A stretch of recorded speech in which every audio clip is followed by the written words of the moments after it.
Friends, speaking very candidly from a gender studies perspective, when we come to conceptualize women in war and conflict zones, we need to understand, especially talking of the Indian context, we need to see and rather, conceptualize or invent perspectives or look for different perspectives beyond Urvashi Butalia ji or in the northeastern context Sanjeev Barua, because there are many more perspectives that we need to extract, and from home, from the insiders, and seeing the contemporaneity of the problem. This is how I do see it, being an insider. When it comes to women in conflict zone, there are so many myths that have been created over a period of time by academics and so many amateurs who are self-proclaimed conflict authors, and they have rather exaggerated women's role in conflict, or have painted every woman in a conflict zone as a victim, which is not the case, which is not the reality. And for that matter, let me tell you, in every conflict and in every conflict situation, it is the disinformation, misinformation, myths and stereotypes that are created for a propaganda purpose, for the perception management purpose. There are a whole range of stories that are cooked and are concocted. The reality always is something different. This has been happening. Come rather from Kashmir to Assam to Tripura to Manipur. There is much more to be invented afresh, and seeing digging the reality, you would need to invent some fresh perspectives. That's one. Every woman in a conflict zone is not a victim. Don't paint every woman in any conflict zone as a victim. There is a range of, or there are many sections of people who are not directly or indirectly related to the conflict in a particular zone. One. Therefore, painting everyone as a victim, painting everyone as oppressed is a pure myth, is a stereotype that has been created by the authors, by the self-proclaimed researchers who are amateurs in the garb of researchers, or it's all a fund-gaining exercise.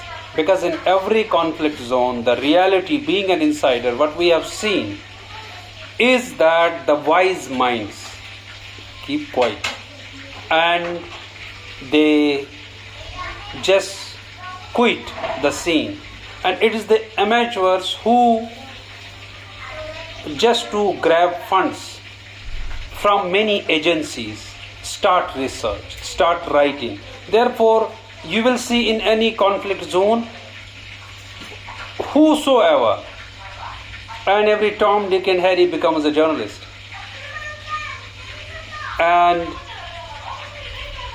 everyone becomes an author. Fake authors, fake researchers, fake academics, fake respondents, fake research, fake data, fake analysis. It's all manufactured. Therefore, there are so many fresh perspectives that we need to invent, that we need to work out to get the reality of any particular conflict zone. For example, if we talk about Kashmir, so many researches, even so many survey researches, especially done by many big agencies, findings were purely manufactured. The data and the findings have hardly any connection. stories are cooked and concocted. It's all, the mainstream is provided what sells actually. And so is the case with the stories of oppression, suffering and torture. The stories are sold, that's the case. Therefore, stories are invented. Stories, it becomes an artwork later. And later it becomes a craftsmanship as well. Perspectives are cooked up. Perspectives are rather cooked and manufactured, which in reality don't exist.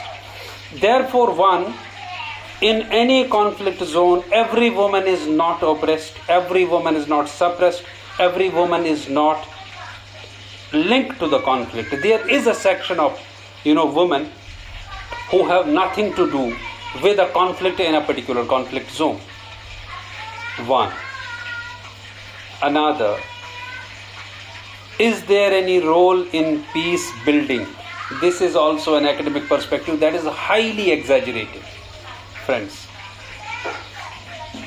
For example, coming from a conflict zone, I can honestly tell you there is no even the minuscule proportion of contribution of women in peace building in a conflict zone, because it is not chai pe charcha.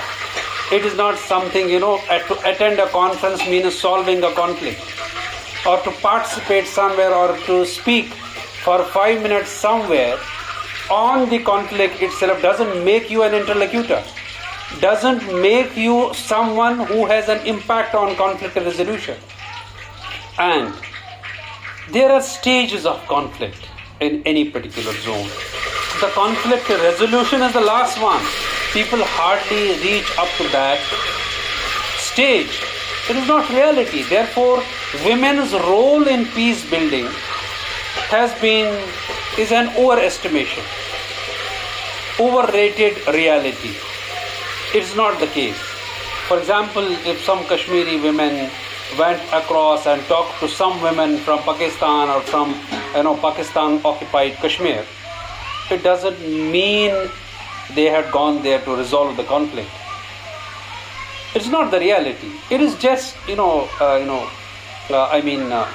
lunch and dinner and breakfast and good conference food, kahwa, blah blah blah. It has nothing to do with the conflict resolution. Therefore, sometimes in gender studies we do exaggerate women's role in peace building. In the African context, even if we take the case of Liberia and talk about pray the devil back to hell, for example, Charles Taylor, when he was sent to exile to Saudi Arabia, and there was a white band revolution or something it's called, a greater role was played by women in sending or in throwing out Charles Taylor from Liberia, and then the first women became the president of independent Liberia. In the civil war, Charles Taylor had done many wrong things, and women played a role, but that role is different altogether. That cannot be compared to something violent, because it was a peaceful agitation by women. There are many more perspectives, friends. I would rather come up with one more video on women's role and peace building in conflict zones. Thank you.